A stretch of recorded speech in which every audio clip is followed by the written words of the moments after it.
बिहार की राजनीति में एक ऐसा बदलाव हुआ जो पिछले 20 सालों में नहीं देखा गया। नमस्कार, राम साहब, मैं रेणुका चौधरी और आप देख रहे हैं द इंडिया मूव। बिहार में इस बार ऐसा राजनीतिक नजारा देखने को मिला जो पिछले 20 सालों में कभी भी नहीं देखा गया। मुख्यमंत्री नीतीश कुमार के शपथ ग्रहण के बाद नए मंत्रियों के विभागों का बंटवारा कर दिया गया है और सबसे चौंकाने वाली बात तो ये रही है कि गृह विभाग जो पिछले 2 दशकों से नीतीश कुमार के हाथों में था, अब उनके पास नहीं है। अब सवाल यही है कि आखिर 20 साल बाद नीतीश कुमार ने क्यों छोड़ा गृह विभाग। इसे लेकर राजनीतिक गलियारों में चर्चाएं हैं कि बीजेपी ने बिहार में एक नया मॉडल अपनाया है, ठीक वैसे ही जैसे महाराष्ट्र में एक समय पर शिंदे को डिप्टी सीएम बनाकर अगला रास्ता भी दिखाया गया था। इस बार गृह विभाग बीजेपी के पास रह गया है, यानी डिप्टी सीएम सम्राट चौधरी को सौंपा गया है।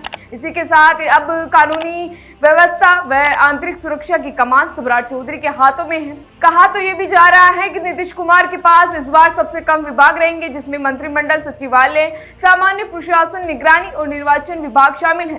साथ ही कुछ ऐसे विभाग भी उनके पास रहेंगे जिसे किसी को आवंटित नहीं किया गया है। वही नई कैबिनेट में कुल 26 मंत्रियों ने शपथ भी ली, जिसमें जेडीयू बीजेपी दोनों के प्रतिनिधि भी शामिल रहे। जेडीयू ने वित्त मंत्रालय अपने पास रखा, जो बृजेंद्र प्रसाद यादव को सौंपा गया। साथ ही वाणिज्य, कर और ऊर्जा विभाग भी उन्हीं के जिम्मे में है। बता दें कि जेडीयू ने अपने पुराने मंत्रियों के विभागों को बरकरार भी रखा है, जबकि कोटे के मंत्रियों की संख्या कम होने की वजह से कई वरिष्ठ मंत्रियों को एक से अधिक विभाग भी सौंपे गए हैं। वहीं बीजेपी से वरिष्ठ नेता रामकृपाल यादव को कृषि मंत्रालय मिला, जिसे सरकार के प्रमुख मंत्रालयों में से एक भी माना जाता है। वहीं मदन सहनी को समाज कल्याण विभाग की जिम्मेदारी दी गई है, जबकि श्रवण कुमार को ग्रामीण विकास, मंगल पांडे को स्वास्थ्य और विधि विभाग, डॉक्टर दिलीप कुमार जायसवाल को उद्योग विभाग और अशोक चौधरी को ग्रामीण कार्यालय विभाग सौंपी गई है।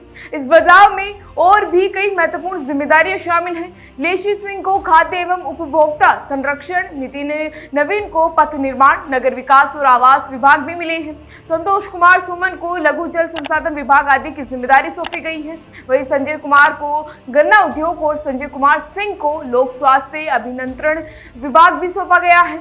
इस पूरी प्रक्रिया यानी विभागों के बंटवारे ने बिहार की राजनीतिक तस्वीर को पूरी तरह बदल दिया है। 20 साल तक गृह विभाग के साथ रहे मुख्यमंत्री नीतीश कुमार अब इसे नहीं संभाल रहे हैं और बीजेपी से सम्राट चौधरी को इसकी कमान थमाई गई है। इसे लेकर यह भी कहा जा रहा है कि बीजेपी ने बिहार में नया राजनीतिक मॉडल पेश किया है, जिससे पार्टी का प्रभाव और मजबूती दोनों भी बढ़ेगी। वहीं माना तो यह भी जा रहा है कि इस बदलाव से अब सत्ता के संतुलन, पार्टी के महत्व और भविष्य की रणनीति साफ भी दिखाई देती है। यह देखना रोचक होगा कि अब गृह विभाग और अन्य प्रमुख मंत्रालयों के नए बंटवारे का राजनीतिक और प्रशासनिक असर बिहार में किस तरह देखने को मिलेगा। फिलहाल इसी तरह की जानकारी के लिए बने रहिए हमारे साथ और देखते रहिए द इंडिया मूव। नमस्कार।